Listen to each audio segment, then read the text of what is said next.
আসসালামু আলাইকুম রহমতুল্লাহি ওবরকাত। সম্মানিত দর্শক, আপনারা লক্ষ্য করেছেন কিনা জানি না, সাম্প্রতিক সময় আওয়ামী লীগ জমানার বেশ কিছু আমলা তারা দীর্ঘদিন চুপচাপ থাকার পর আবার বেশ সরব হয়ে গেছেন।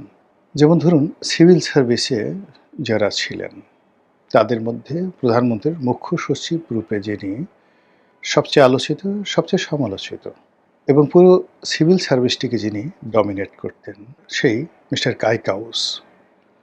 সাম্প্রতিক সময় তিনি এসে সাক্ষাৎকার দিচ্ছেন, কথাবার্তা বলছেন এবং বেশ বোল্ডলি, স্মার্টলি, অনেকটা আত্মবিশ্বাস নিয়ে তিনি যে সকল কথাবার্তা বলছেন, তাতে মনে হচ্ছে যে তিনি হয়তো আবার তার হারানো মসনদ ফিরে পাওয়ার ঘ্রাণ পাচ্ছেন। সিভিল সার্ভিসে কায়কাউস সাহেবের মতো অন্য যারা দেশে আছেন, দেশের বাইরে আছেন, এমনকি জেলখানার মধ্যে আছেন, পুলিশ বাহিনীতে যারা আছেন, তারা সবাই সাম্প্রতিক গত ১-১.৫ মাসে ভীষণ রকম তৎপর হয়ে পড়েছেন। বিশেষ করে আওয়ামী লীগ জমানার সবচেয়ে আলোচিত পুলিশ কর্মকর্তা, যেমন ধরেন বিপ্লব ছিল, তারপর মেহেদী ছিল, হারুন ছিল। তো তাদের আবার এক ধরনের যাকে বলা হয় সুনাম, সুখ্যাতি, কুখ্যাতি ছিল বিভিন্নভাবে। আমি ইন ডিটেলস আপনারা জানেন সবাই। আবার ধরুন বেনজির সাহেব ছিলেন, আইজি শহীদুল হক সাহেব ছিলেন, তারপরে জাভেদ পাটোয়ারি ছিলেন, শুধুমাত্র হাসান মাহমুদ খন্দকার তিনি একদম চুপচাপ গোপনে, ওইরকম কোনো সাথেও নাই, পাশেও নাই। এই একজন মানুষ ছাড়া আর সবাই মোটামুটি বেশ ভোকাল ছিলেন। তো তাদের একটা গ্রুপ, এর মধ্যে এই গ্রুপটির প্রায় সবাই জেলে আছেন, কয়েকজন পালিয়ে আছেন, আর অন্যরা গা ঢাকা দিয়ে আছেন, চুপচাপ হয়ে আছেন। কিন্তু পুরো ২০০৭ থেকে একেবারে ২৪ পর্যন্ত যারা আইজি ছিলেন সবাই আওয়ামী লীগের একেবারে ব্রুট, যাকে বলা হয় সমর্থক। তো তাদের সবারই থানা লেভেলে, সাব ইন্সপেক্টর থেকে শুরু করে কনস্টেবল লেভেলে হাজার হাজার ভক্ত রয়েছে প্রত্যেকটা আইজির, ডিআইজির এবং যে সকল কর্মকর্তারা চাকরিচ্যুত হয়েছেন। যেমন ধরেন ঢাকার ডিআইজি ছিল নুরুল, তারপরে চট্টগ্রামের ডিআইজি ছিলেন আনোয়ার, তারপর হারুন ডিআইজি হয়েছিলেন, বিপ্লব, তারপরে মেহেদী এরা এডিশনাল ডিআইজি হয়েছিলেন সম্ভবত। এরপরে অন্যান্য যে সমস্ত কর্মকর্তারা এখন ভারতে চলে গেছেন, তাদের সবারই একটা ওয়াইড রেঞ্জ কানেক্টিভিটি ছিল এবং এখনও আছেন। তারা যে ভারতে গেছেন এই পুলিশে এবং সেনাবাহিনীর একটা চ্যানেল যে তারা মেনটেন করেননি, এটা কিন্তু বলা যাচ্ছে না। সাম্প্রতিক সময় তারা সবাই নির্ভীক এবং সাহসী এবং তাদের যে তৎপরতা, সেই তৎপরতা সরকারের যে গোয়েন্দা সংস্থাগুলো রয়েছে সেই গোয়েন্দা সংস্থাগুলোকে রীতিমতো উদ্বিগ্ন করে তুলেছে। বিশেষ করে ডিবি মনির হিসেবে পরিচিত আওয়ামী লীগ জমানার সবচেয়ে একেবারে শেখ হাসিনার কাছের কর্মকর্তা, শেখ হাসিনার দুজন খুব কাছের কর্মকর্তা ছিলেন যাদেরকে তিনি অতিশয় স্নেহ করতেন। সামরিক বাহিনীতে ছিলেন জেনারেল জিয়াউল হাসান, আর পুলিশে ছিলেন এই যে ডিবি মনির। ডিবি মনির আমরা যখন এমপি হলাম উনি তখন সেই মহানগর পুলিশের জয়েন্ট কমিশনার রূপে ডিবির প্রধান হিসেবে দায়িত্ব পালন করলেন। এরপরে একই সঙ্গে অনেকগুলো এই গোয়েন্দা সংস্থা, তারপরে কাউন্টার টেররিজম থেকে এডিশনাল আইজি হয়ে তিনি সবচেয়ে গুরুত্বপূর্ণ যে সেন্সিটিভ পদ এসবি, স্পেশাল ব্রাঞ্চ, সেই স্পেশাল ব্রাঞ্চের এডিশনাল আইজি হিসেবে সর্বশেষ দায়িত্ব পালন করেছেন। ফলে ২০০৮ থেকে বা ৯ থেকে একেবারে প্রধানমন্ত্রীর কার্যালয়, আইজির কার্যালয় এবং পুলিশের কার্যালয় থেকে ফিল্ড লেভেলে যদি সবচেয়ে প্রভাবশালী এবং কোনো রকম ইন্টারাপ্ট বদনাম, ওরকম ঘুষ দুর্নীতির বদনাম তার বিরুদ্ধে ছিল না। সাংবাদিকদের সঙ্গে তিনি খুব ভালো সম্পর্ক রক্ষা করতেন, সাধারণ মানুষের সঙ্গে তার ভালো সম্পর্ক, সবার সঙ্গে হেসে হেসে কথাবার্তা বলতেন। ব্যক্তিগতভাবে সরকারের সিদ্ধান্ত তিনি পালন করেছেন, কিন্তু ইন পার্সন কারোর সাথে খারাপ ব্যবহার করেছেন, কারো ক্ষতি করেছেন, কাউকে মামলায় ফাঁসিয়েছেন, ঠিক ওই রকম বদনাম ডিবি মনিরের মধ্যে নেই। তো সেই ডিবি মনির সাম্প্রতিক সময় তিনি যে একটা সাক্ষাৎকার দিয়েছেন, সেই সাক্ষাৎকারে অনেকগুলো একাধিক সাক্ষাৎকার তিনি দিয়ে যাচ্ছেন।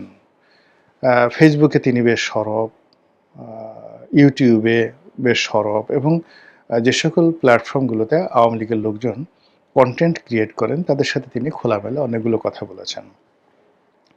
সে সকল কথায় আ শেখ হাসিনার ক্ষমতা হারানোর যে পূর্ববর্তী কয়েক মাসের কাহিনী, ২০২২-২৩ সালের কাহিনী যতটা খোলামেলা তিনি বলছেন, এটি বেশ চিন্তার বিষয়। তিনি বেশ দৃঢ়তার সঙ্গে যে কথাগুলো বলছেন যে এখন যে সময় বিরাজ করছে সেই সময়ে আসলে সরকারের পক্ষে মেজর কোনো অপারেশনে বা যেটাকে বলা হয় কমব্যাট অপারেশন, এই কমব্যাট অপারেশনে পুলিশ সরকারের জন্য ঝুঁকি নেবে না। তাদের অনেক অভিমান আছে, তাদের কষ্ট আছে, তাদের বেদনা আছে এবং সবচেয়ে ডেঞ্জারাস যে বক্তব্য তিনি বলেছেন যে পুলিশের অনেকের সঙ্গে তার যোগাযোগ রয়েছে। সেই যোগাযোগের প্রেক্ষিতে তিনি শতভাগ নিশ্চিত যে যদি সত্যিকার অর্থে এরকম কোনো পরিস্থিতি তৈরি হয়, সেই পরিস্থিতিতে পুলিশ কোনো অবস্থাতেই সরকারের পক্ষে গুলি ছুড়বে না। অন্যদিকে সেনাবাহিনী তো প্রশ্নই আসে না। সেনাবাহিনী গত ২ বছর ধরে শুধুমাত্র তাদের অস্তিত্ব বজায় রাখার চেষ্টা করেছে যেন ক্যান্টনমেন্টে আক্রমণ না হয়। কোনো সামরিক কর্তাকে যেন পাবলিক সেই পুলিশ কর্তাদের মতো লাঞ্ছিত না করে। এই জিনিসটিকে তারা সংরক্ষণ করার জন্য প্রাণান্ত চেষ্টা তারা করে যাচ্ছে। তো এই যে শেখ হাসিনা ডিসেম্বর মাসে আসবেন, আওয়ামী লীগের বিভিন্ন জায়গাতে মিছিল হচ্ছে, ভারত তারেক রহমান সাহেবকে বাংলাদেশ থেকে দিল্লিতে নেওয়ার জন্য মরিয়া হয়ে গেছে। ইন্ডিয়ান মিডিয়া শেখ হাসিনার পক্ষে আর তারেক রহমান সাহেব এবং সরকারের বিপক্ষে দ্বিধার্সে প্রতিদিন যখন বিশুদ্ধার করছে, তখন এই যে পুলিশ কর্মকর্তা মনির সাহেব শুধু একা না, ধরুন এই মুহূর্তে ভারতে অ্যাট লিস্ট এরকম ইন্সপেক্টর থেকে শুরু করে এডিশনাল আইজি পর্যন্ত এরকম অন্তত পক্ষে ৫০০ থেকে ১,০০০ কর্মকর্তা এই মুহূর্তে ভারতে আছে। তো তারা সেখানে ভারতে বসে দিল্লির লাড্ডু খাচ্ছেন না, চটপটি খাচ্ছেন না কিংবা পত্নীতলাতে গিয়ে আড্ডা মারছেন না বা শান্তিনিকেতনে গিয়ে তারা রবীন্দ্রসঙ্গীত চর্চা করছেন না। তারা যে কাজগুলো করছে সেটা হলো দেশের মধ্যে একটা অস্থিরতা তৈরি করা, আওয়ামী লীগের পক্ষে একটা ন্যারেটিভ তৈরি করা এবং সরকারকে রাষ্ট্রীয় অস্ত্র ব্যবহার করে রাষ্ট্রীয় যে শৃঙ্খলা রয়েছে, রাষ্ট্রীয় যে শক্তিগুলো রয়েছে, বাহিনীগুলো রয়েছে, তাদের মধ্যে বিভেদ এবং বিসংবাদ সৃষ্টি করে, কখনো ভয় দেখিয়ে, কখনো আশ্বাস দেখিয়ে, তাদেরকে অনেককে নিউট্রাল করা, অনেককে পক্ষে নেওয়া এবং অনেককে দিয়ে অনেক কাজ নিজেদের পছন্দ মতো করিয়ে নেওয়ার যে চেষ্টা তারা করে যাচ্ছে, তাতে যদি মাত্র 1% তারা সফল হন, এটা সামাল দেওয়ার অবস্থা সরকারের নেই। একইভাবে আপনি চিন্তা করেন জুডিশিয়ারিতে যে সমস্ত বিচারকদেরকে গদিচ্যুত করা হয়েছে, যে সকল উকিল, বিখ্যাত উকিল যাদের হাজার হাজার মামলা রয়েছে, কেস রয়েছে এবং সুপ্রিম কোর্টে যারা গত ১৭ বছর ধরে একচেটি আধিপত্য দেখিয়েছেন, তারা সবাই কোটিপতি, কেউ কেউ শত শত কোটি টাকার মালিক। এদের নিয়ন্ত্রণাধীন নিম্ন আদালতের হাজার হাজার উকিল, শত শত বিচারক যাদেরকে চাকরিচ্যুত করা হয়েছে, যাদেরকে প্রেসারে রাখা হয়েছে, সব মিলিয়ে বিচার বিভাগটিকেও এরা বলতে গেলে কলাপস করে রেখেছে। এবং সেখানে কোনো অবস্থাতেই সরকার যে পলিসি নিচ্ছে, এখানে ধরো, মারো, কাটো, বদলি করো, নতুন লোক নিয়োগ দাও, এতে মানে কিছু টাকা পয়সা রোজগার হচ্ছে, দাপট দেখানো যাচ্ছে, কিন্তু জনগণের যে দুর্ভোগ এটা বাড়ছে এবং ধীরে ধীরে এটা রীতিমতো জনরোষে পরিণত হচ্ছে বিচারাঙ্গন থেকে। পুলিশ গেল বিচারাঙ্গন থেকে, এই অবস্থা তৈরি হয়েছে। এরপর আপনি মিলিটারির কথা আসেন। এখন মিলিটারি অপারেশনসে শেখ হাসিনা জমানাতে যারা সেনাপ্রধান ছিলেন তারা এখন কোথায় আছেন?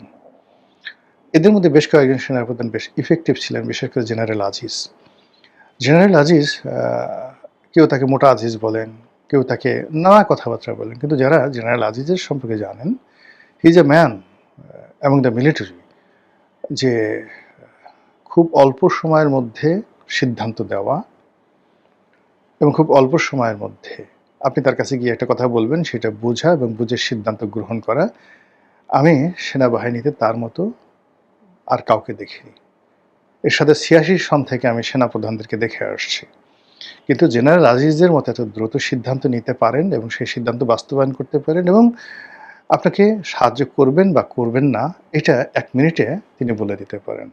এই আমলাতান্ত্রিক জটিলতাবিহীন একজন সেনাপ্রধান এখন সিমেন্টেড হয়ে আছেন শেখ হাসিনার পক্ষে। দ্বিতীয়ত হলো জেনারেল আজিজের আরেকটা গুণ আছে, আজিজ এবং তার পরিবারের জন্য। They have a very good bondage.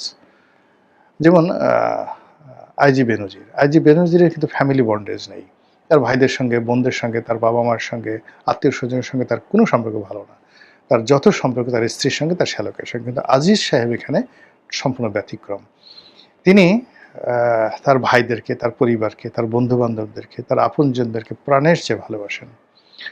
যেমন দেখা গেল যে তিনি তার এক আপনজনকে সেই সম্ভবত 18 নির্বাচনে তিনি এমপি বানিয়ে দিলেন। সেই সিটে মোফাজ্জল হোসেন চৌধুরী মায়ার মতো একজন মানুষকে বাদ দিয়ে। তো বোঝার চেষ্টা করেন যে তার ডায়নামিকিজমটা কোন পর্যায়ে ছিল। তিনি সেটা মেইন করতেন এবং তিনি কাউকে উপকার করতে চাইলে উপকার করতেন, ক্ষতি করতে চাইলেও তাকে ওইভাবে ক্ষতি করতে পারতেন। এই শক্তি সামর্থ্য ছিল। সেই মানুষটি এখন নিরাপদ আশ্রয় দেশের বাইরে আছে। সরকার চেষ্টা করছে তাকে ইন্টারপোল দিয়ে আনার জন্য, কিন্তু আল্টিমেটলি এটা হবে না। তো তিনি সহ অন্য সেনাপ্রধান, তার সঙ্গে যারা এরিয়া কমান্ডার ছিলেন, তার সঙ্গে যারা ডিজিএফআই এর প্রধান ছিলেন, বিভিন্ন সময় সে আকবরের মতো, শামীম সাহেবের মতো বিভিন্ন যে মানুষ যারা দীর্ঘদিন সেই মিলিটারি ইন্টেলিজেন্সে ছিলেন, তারা এখন কোথায় আছেন? অনেকে ভারতের জিম্মায় আছেন। অনেক মেজর জেনারেল, অনেক লেফটেন্যান্ট জেনারেল তারা এখন ভারতে আছেন। তারা ভারতে বসে কি খাচ্ছেন? হুক্কা খাচ্ছেন? প্রশ্নই আসে না। তো এই জিনিসগুলো আপনাকে বুঝতে হবে। সে ম্যাকিয়াভেলির একটা বিখ্যাত কথা যে আপনি আপনার যে শত্রু যে আছে, সেই শত্রুকে আপনি নির্মূল করতে পারেননি। তাদেরকে আপনি বরং শত্রুকে আপনি তেলে ঝুলে, জামায় আদরে সবচেয়ে অপ্রতিরোধ্য আপনার যে শত্রু, সেই শত্রুর ঘরে আপনাদেরকে পৌঁছে দিয়েছেন। ফলে আপনার শত্রু এবং সেই অপ্রতিরোধ্য শত্রু তারা দুজনে মিলে একটা বিরাট শক্তি সঞ্চয় করে দুদিন পরে আপনার ঘাড় মটকাবে না, এটার কোনো নিশ্চয়তা নেই। কাজেই মানে শত্রু বিনাশ, শত্রু সম্পূর্ণভাবে বিনাশ করা, এটা চাণক্যের একটা বিরাট নীতি। সেই নীতি এই সরকার এবং ইউনূস সরকার মানে ১০০ জনের মধ্যে মানে 1% এর দূরের কথা, 0.01% তারা সেটা করতে পারেননি। তারা উল্টো যেটা করেছেন সেটা হলো আহত করেছেন। আপনি জানেন যে কোনো মানুষকে অপমান করলে, আহত করলে সেটার প্রত্যাঘাত খুব বেশি হয়। কাউকে সে ভয় দেখাতে পারেননি, কাউকে নির্মূল করতে পারেননি, কাউকে ক্ষতিগ্রস্ত করতে পারেননি, কাউকে ফিনিশ করতে পারেননি, কিন্তু কারো ঠ্যাং ভেঙে দিয়েছেন, কারো কান মলে দিয়েছেন, কারো একটু গুদগুদি দিয়েছেন, চুলকানি দিয়ে দিয়েছেন, কাউকে একটা ধাওয়া দিয়েছেন, দাবিয়ে দিয়েছেন। তো একটু এই মুহূর্তে অল্প সময়ের জন্য রাস্তাঘাট, পথের প্রান্তর আপনার কাছে মনে হচ্ছে যে নিরাপদ। কিন্তু চারিদিক থেকে যেভাবে তারা আপনার প্রতিপক্ষরা ধেয়ে আসছে, জলে, স্থলে, অন্তরিক্ষে, অর্থাৎ ইকোনমিক্যালি, পলিটিক্যালি, এরপরে ডিপ্লোম্যাটিক্যালি, তারপরে যাকে বলা হয় রাতের আধারে, চাঁদের আলোতে, দিনের আলোতে, সব মিলিয়ে।